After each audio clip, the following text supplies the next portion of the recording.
Hi there, and welcome to this BECS Assure module on contract documentation for the BECS framework. As part of this module, we will talk through the contract documentation you need, how to complete it, and how to make sure that you get it right first time. I'd like to start by introducing you to three people, all of whom have a reason to be slightly grumpy. On the left is Andy. Andy is upset because a client has advised him that they've no intention to pay him for a piece of investigative work he's undertaken because they're unhappy with the service that he's provided. Andy suspects this is less to do with the service provided and much more to do with the fact that the client doesn't like the conclusions reached. Andy, the client, agreed the methodology to be used in a meeting. In hindsight, Andy would now have done things slightly differently, which might result in a more robust conclusion. But nonetheless, he is comfortable that he delivered what he said he would for the fee proposed. Andy issued the methodology as part of a draft delivery agreement. The client, on receipt of this, responded to say they would review it and get back to him. But Andy never pursued this, and as such, the delivery agreement was never signed. Andy's now concerned that he's got no way of getting the fee he feels he's entitled to. In the middle is Beth. Beth quoted to develop a cost plan for a client on a scheme. The fee proposal was a fairly simple affair where she listed the activities required, review the scheme, assemble cost estimates using benchmark data, finalise the cost plan, and support the client in getting it approved. Alongside this schedule of activities, she provided a single lump sum fee. All of this was captured in a delivery agreement which was subsequently signed. Having now reviewed the scheme, Beth has found it a real challenge to get the project within budget, and the client is constantly asking her to make changes as they identify scope reductions to try and get the scheme affordable. Beth has requested some additional fees given the number of iterations, and the client has acknowledged the additional effort she's made and made a commitment to look at this once the commission is completed and the extent of additional time is known. After all, they can recover additional fees in the budget for the next stage. Beth at the same time requested to be able to submit an invoice for the work done to date, but the client has rejected this, identifying that the fee is only payable once she's completed the full schedule of activities, the last of which is to present the cost plan to the project board. The client will not take the cost plan to their project board until the scheme is affordable, and therefore Beth feels stuck in a catch-22 situation. On the right is Chris. Chris is looking slightly upset because he's just had a big argument with a fairly new client over some feasibility work, potentially the start of a very significant and lengthy commission. The client's independent business case advisor, appointed by a separate part of the council, worked with Chris's client to produce an initial brief that required all three design options to be developed all the way through to REBA Stage 2. The client ran through this brief with Chris prior to starting work. Chris commented at the meeting and sent an email immediately afterwards confirming his views, namely that advancing all three options to this level of design may not be best value for money. A few days later, the client issued a revised brief that dropped the need for RIBA Stage 2 and instead simply requested such design work as might be necessary to inform the options appraisal process. Chris priced this scope using his understanding from the meeting and his subsequent email, and submitted a proposal on this basis. This proposal was appended to the signed delivery agreement to form a schedule of activities. Because all three options have significant challenges in delivery, the client's business case advisor has maintained that designs need to be well advanced so that a robust decision can be made.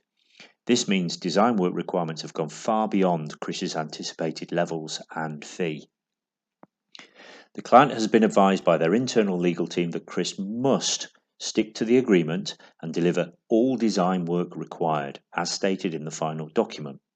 If he cannot, the appointment might have to be terminated for default.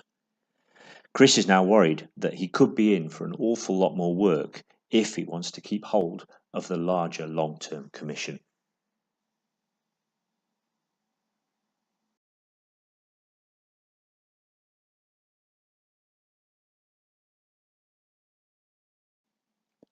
Listening to their tales, it's easy for us all to see what these three may have done wrong, but we still often fail to ensure our own appointments are properly documented and executed. We generally have the attitude that people only refer to agreements when something goes wrong, and after all, my jobs never go wrong. As Andy will tell you, sometimes they do go wrong through no fault of your own. The fact that he had not ensured a delivery agreement was in place meant he is now fearful of his ability to recover the fee, as there is no basis to determine whether or not the client's dissatisfaction is justified or otherwise. Beth had taken the time to complete a delivery agreement, but she'd failed to understand how the contract worked. Under the agreement she signed, an NEC option A, which will be explained further later in this presentation, the individual activities should be priced individually and then added together to give the overall price. As Beth had simply listed them and then put a price at the bottom, the client is correct in saying that payment is due only when the activity, in this case all tasks, is complete. Beth had also not listed any limitations on the price, so at least she was grateful the client was willing to look at paying her some additional fee. If we don't complete the information properly within a delivery agreement, then the mechanisms won't work as intended. Most disputes and claims around NEC professional services contracts revolve around failings in this area. If you're vague about a requirement, then even with a delivery agreement in place, you may still encounter difficulties. In Chris's case, the phrase such design work looked like a concession from the original RIBA 2 standard, but in fact it just made the requirement more vague and more open to broad interpretation. The delivery agreement defines what we will do, what the client will provide to us in order to do this, and how much we will get paid for doing it. As Chris will now tell you, if you don't reflect the outcomes of all correspondence in the final document, then actually the delivery agreement may count for very little in protecting your position. We must all recognise when completing delivery agreements that things change. Scopes and fees must change to reflect this, and in order to do that, we must have a sound basis against which these changes can be measured. So, let's start by looking at the range of appointments available to you under the BECS framework.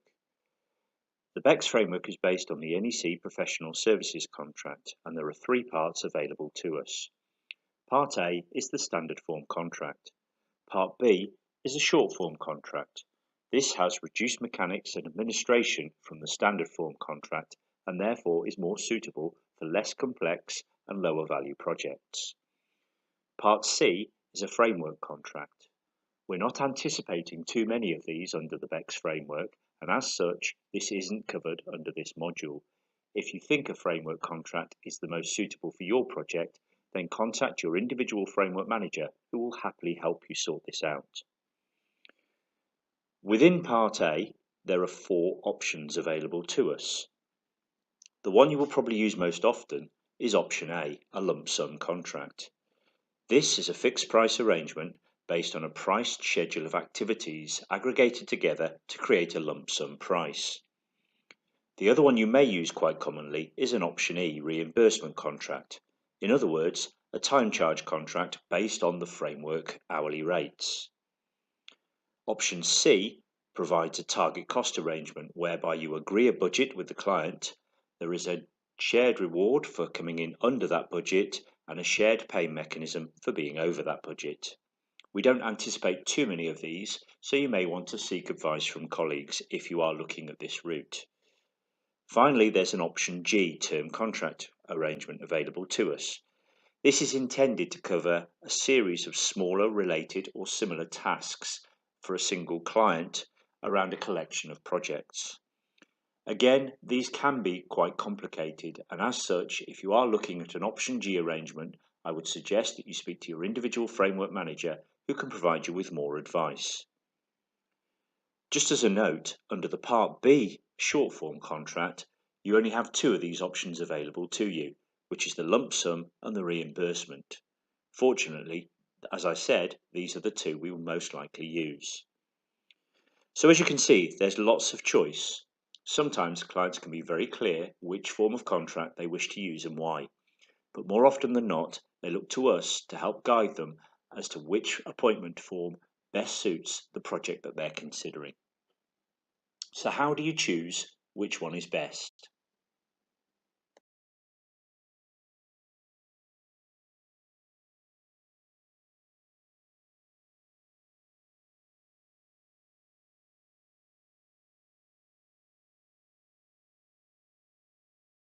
Perfect Circle has devised a simple flowchart as shown on this slide to provide you with some guidance. Remember, when using this, there is no right or wrong answer, but the answer you get through the flowchart will generally provide you with the most appropriate form of contract to use. As already mentioned, more often than not, you will either end up with a Part A or a Part B contract using a lump sum option A or a reimbursement option E arrangement. In the above chart, there's no real definition of what a low value or a simple scope of works is. Certainly, low value is less than £100,000 and it's probably less than £50,000. A simple scope of works should generally be considered as a single service task or perhaps a multidiscipline service that we have done many times before. Perhaps, for example, a fairly simple feasibility study. You must remember, a simple task is something that we will have done time and time again without complication. We also need to think about whether or not the client will place reliance on any design work we might do. This test is a simple one. Is what we are proposing either going to be built or our design used as the basis of a significant commercial decision? If the answer to either of these is yes, then it's probably more appropriate to use a Part A rather than the short form Part B.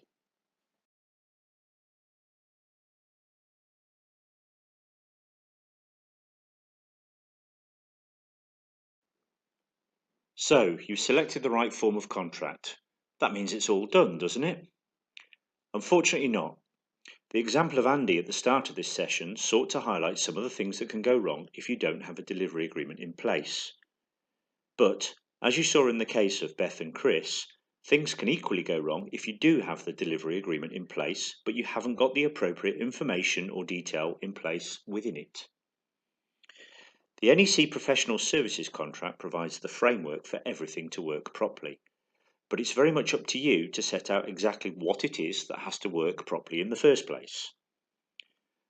The mechanics and clauses of our delivery agreements are very much fixed, but there are two annexes that need populating with project-specific information.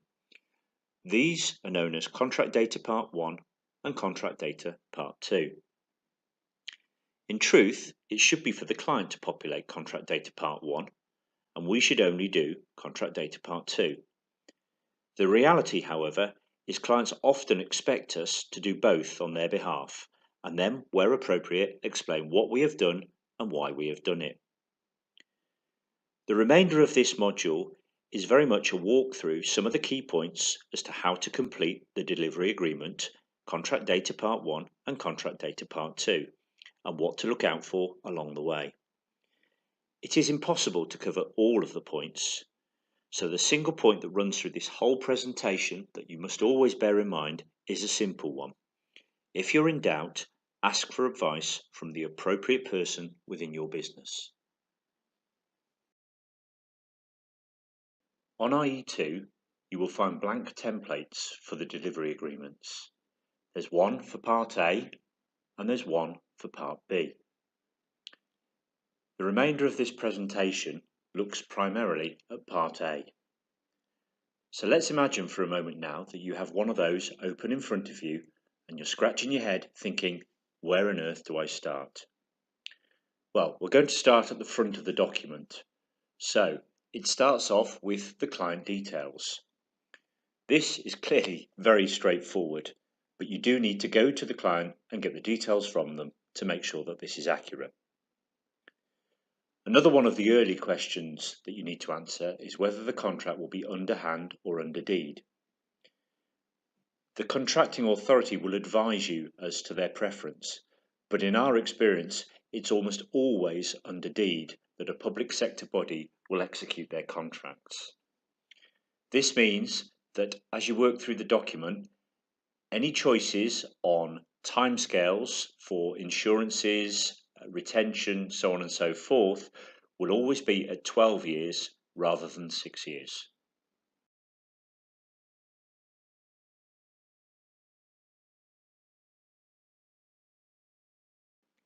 And now we're straight into contract data part 1. The first thing you need to do is quite straightforward because you've already made the choice using the flowchart earlier on, and that is whether we're using option A, C, E or G. Simply delete the ones that aren't applicable. You're then faced with a whole host of X clauses. Some of these are optional. This looks quite daunting at first instance, but actually if you work through them, it's relatively straightforward. The first you'll come across which is optional is X5. This is sectional completion, and bear in mind that under a consultancy arrangement, sectional completion might be some services completed by a certain date whilst other services completed by a later completion date. But please beware of using this. Where you identify some services for sectional completion, then you need to make sure you're confident you can hit this date, because failing to hit this date could potentially leave us open for significant liabilities. The next optional clause is X10. This is employer's agent, but it's not to be confused with the term as used in a JCT contract. In this instance, the employer's agent is simply another party that is able to instruct us as the consultant on the client's behalf. The next optional clause is X12. We don't believe this is going to be used very often because it's all about partnering, and that's partnering in the sense of having the same clauses not only in our contract but in other consultancy contracts and potentially construction contracts to give an overall partnering arrangement that binds everybody together. If you think this is applicable to your project, it's best seeking advice. The next optional clause is X21, the CIC BIM protocol. If your project is a construction project, then this will almost certainly apply. If it isn't a construction project, then it probably won't. And the final optional clause is YUK1. This is a project bank account. We have got some experience of using these, but at the moment they do seem to be a rarity. If it is to be used, then YUK1 will apply. Otherwise, this one is also to be deleted. As you go through and delete all of these X and Y clauses, there will be consequential deletions in the optional clauses that sit through contract data parts 1 and 2. Look out for these. They're all signposted in the templates. You then finally come to the services concluded. Here you list all of the services, core and non-core, that are included within our proposal. At this stage, this needs to be at a high level only. For example, cost management, project management, architect, and so on.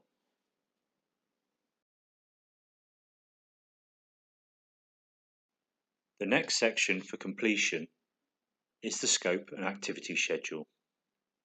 Speaking to legal colleagues, this section is one of the most frequent sources of dispute in NEC contracts.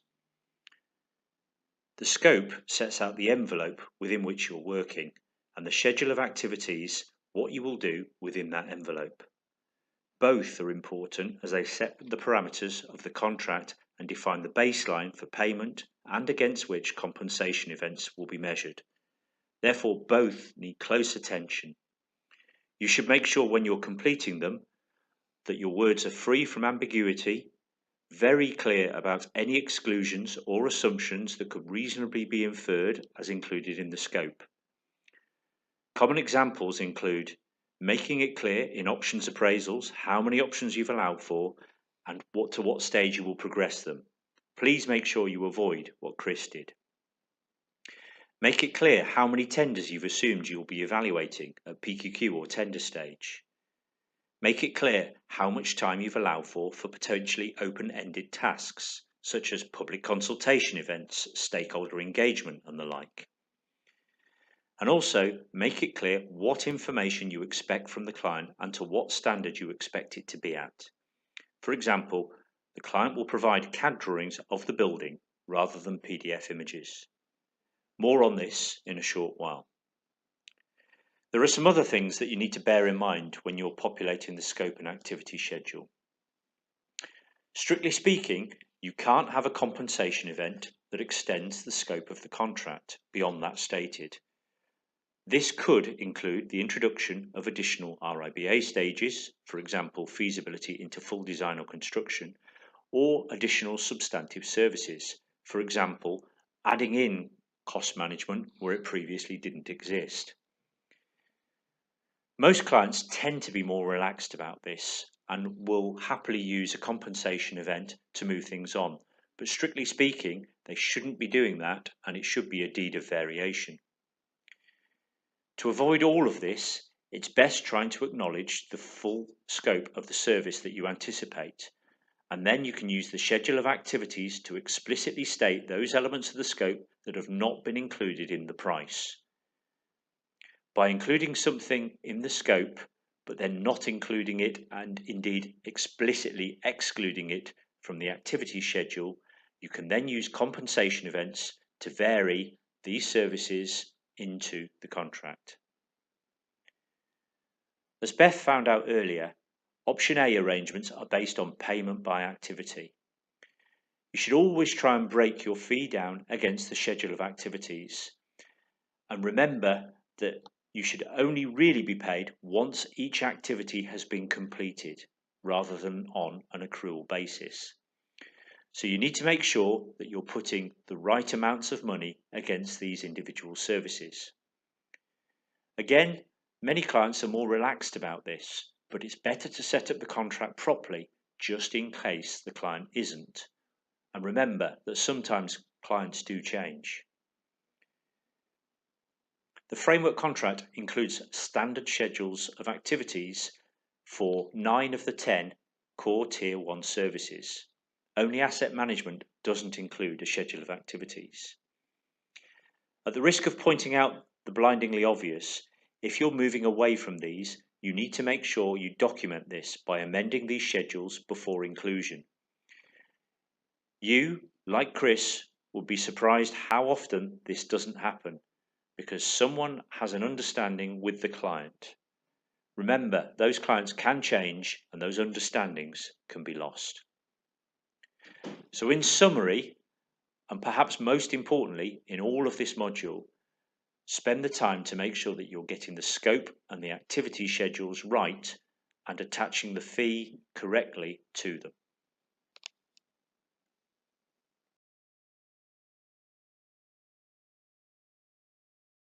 As you continue to turn the pages of Contract Data Part 1, you'll find something called the period of reply, and the timescales have square brackets around it. As you carry on through, you'll find a number of other clauses not mentioned in this presentation that also have square brackets around them. The advice on all of these is simple. Simply remove the square brackets and accept the values stated, as these have already been reviewed and approved by the Perfect Circle legal team. The next significant point is employer providing access, and I touched on this in the previous slide when I talked about us relying on information to be provided by the employer. This is captured under this clause, where you should schedule out all of the things you need from the client in order to complete the commission. This isn't just about getting access to property. It could be about the provision of information, it could be about access to people.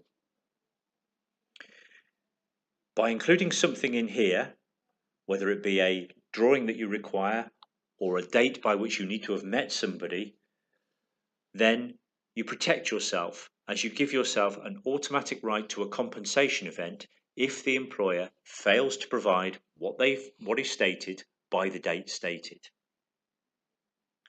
So please make sure, especially if you've included sectional completion clauses, that you properly complete this to reflect all of the information you need in a timely fashion to allow you to hit that sectional completion date. Further on, you come to start and then completion dates. Please don't put to be confirmed. We need to make sure that we put actual dates because this forms the baseline against which compensation events will be ultimately judged. Remember that if you issue a draft contract with dates in and it takes the client 2 months to actually sign the contract, then you need to make sure that these dates have moved. Once a contract has been signed, the stated dates are effective even if they are in the past, and this could put you immediately on the hook for something the moment the contract is signed. Therefore, best practice is to just leave these dates blank and insert them when you know the document is ready to be signed.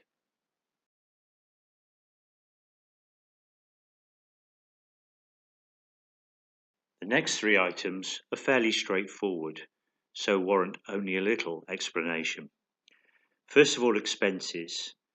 These are generally included in the rates, but there is the potential to recover extraordinary items, for example planning fees, air travel hotels, and other things that might be required by your client but aren't necessarily the norms. In all cases, you need to discuss and agree these with the client in advance before including them. I won't touch on exchange rates. We do sometimes do some commissions overseas, and if you are looking at one, then please do include this, but otherwise just delete it. The last one on this slide, option Y UK3. This will generally be left blank, such that the contract can only be enforced by the client themselves.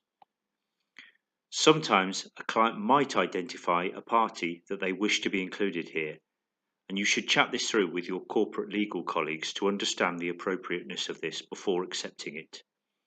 The most common example where this might be appropriate is where our appointment is to some form of joint venture arrangement and only one of the JV partners is appointing us on behalf of everyone in that JV.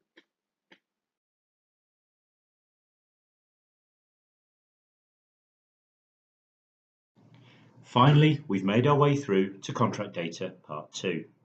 This should always be completed by us. It's our opportunity to state what we need to do the role and the parameters within which we will do it. Much of contract data part 2 looks exactly like contract data part 1. But even if you've populated contract data part 1, you should still replicate this within this section.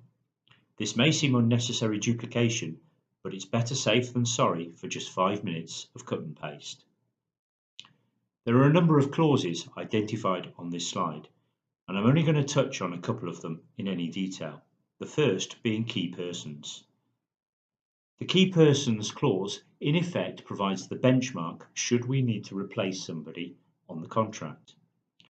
For this reason, you need to make sure that you don't put someone's life history, CV and extensive qualifications. Just keep it to their key experience and competency, as this will be used as the benchmark for the replacement if you win the lottery. If there aren't any key persons, then don't put any in. The next one I'll touch on is the risk register. Risk registers are an important tool in NEC contracts, but there is no compulsion to immediately identify risks here. You can instead develop the risk register once the contract is signed, as in effect all this section is doing is pre-populating an early warning notice register. As you can see, the remaining clauses largely link to what has already gone in contract data part 1. The completion date should be the same in both. Expenses I've already alluded to in contract data part 1, and the access arrangements. If a client hasn't populated this in contract data part 1 or is unwilling to populate it, then please make sure you include in this section the things that you need and the dates you need them by. Again, to reinforce an earlier point, this is particularly important if you have agreed to sectional completion clauses.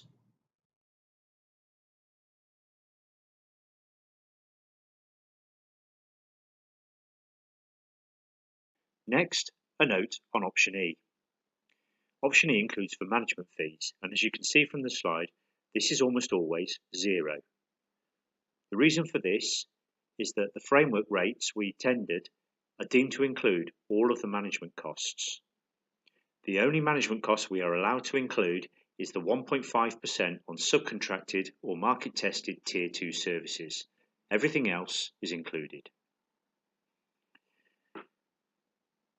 In terms of option G, as I mentioned earlier on, where you're looking to use an option G contract, you should seek specific advice from your framework manager. But a few guidance points here. In essence, option G schedules should be defined to reflect the programme of work you are to deliver. Advice from Scape is that we shouldn't have generic statements such as professional services for all capital projects. We need to make sure that there is a defined and measurable scope of service. This could be support to the capital programme 2018-19. This could be support to the following projects, and then they are listed thereafter. This could be a list of tasks. In every case, you can clearly define the parameters of what the option G agreement covers, and it isn't just a broad, open-ended arrangement.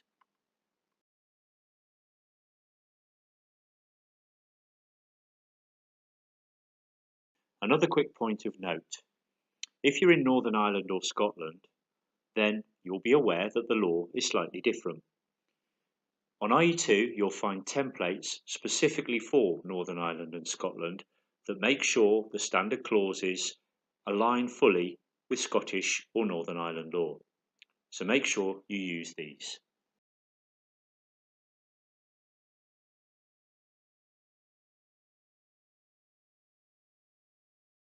And that's it. You've completed the delivery agreement. Well done. You're over the line now, right? Unfortunately not. There's still more to come. So how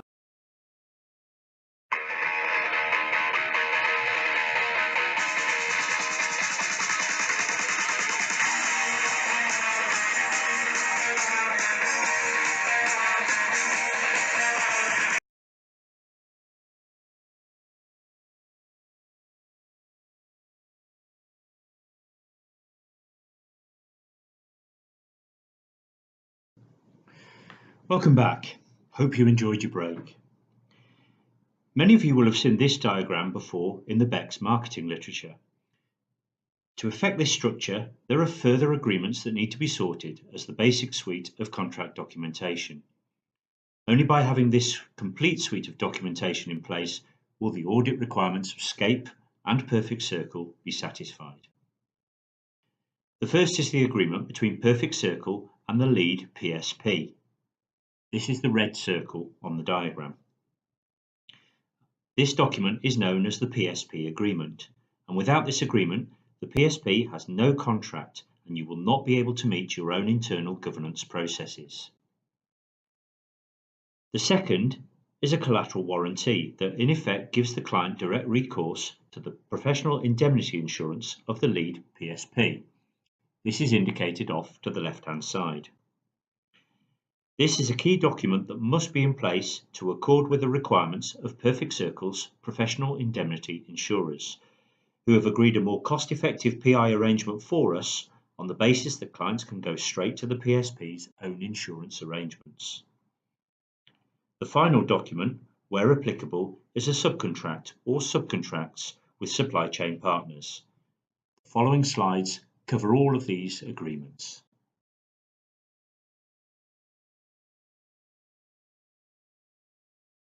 If the PSP agreement takes more than 5 minutes to complete, then something's gone horribly wrong. All of the details you need are already contained within the delivery agreement you've just completed, so it's simply a case of picking up the relevant bits and dropping them into the PSP agreement along with your own organisation's details. Some things to remember when you're completing the PSP agreement. Firstly, there can only ever be one PSP agreement. If more than one of Pick Everard, Gleeds or ACOM are working on a project, then you need to agree between you who is going to be the lead PSP. Generally speaking, the only organisations that Perfect Circle can contract with are Pick Everard, Leeds Cost Management Limited or AECOM Infrastructure and Environment UK Limited.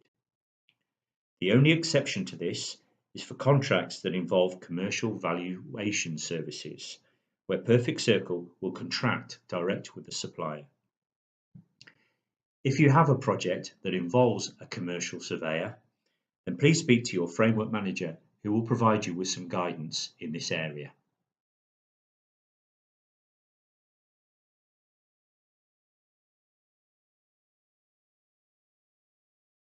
Again, the collateral warranty is simple to complete. Note that this is separate and different from any collateral warranty that the client may wish to obtain from designers. This is covered later, so yes, there is more to come. In this context, the collateral warranty is only provided by the lead PSP and exists between the client, Perfect Circle, and the lead PSP.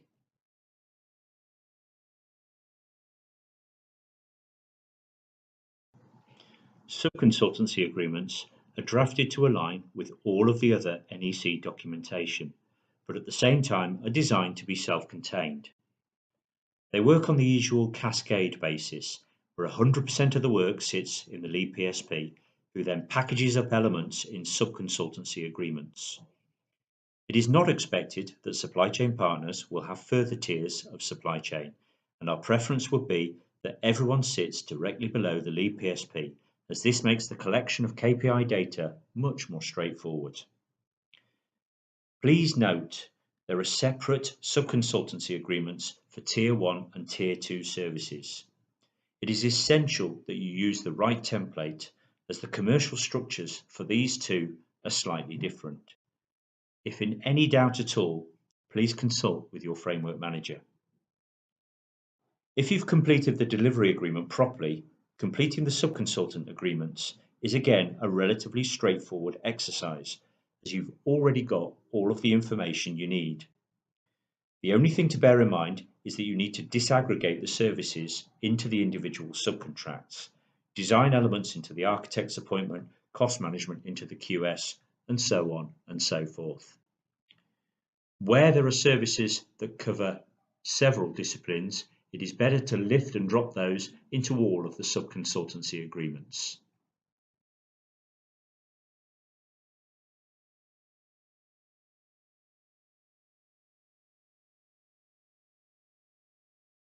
Right, that's the complete set of standard documentation completed. So that means you must be done. Actually, you might be. There are, however, some other documents that you might need to deal with. On construction projects, a client may wish to get a collateral warranty from a supply chain partner for the design work they're undertaking.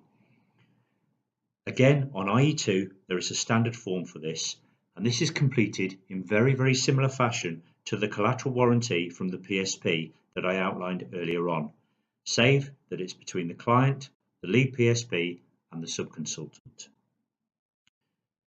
The other document that might come into being is a novation agreement on a D&B project. Again, there is a standard form novation agreement. One thing to note is that all of the other documentation falls away upon novation, and therefore the appointment, once novated across to the contractor, will be a matter for the consultant and the contractor.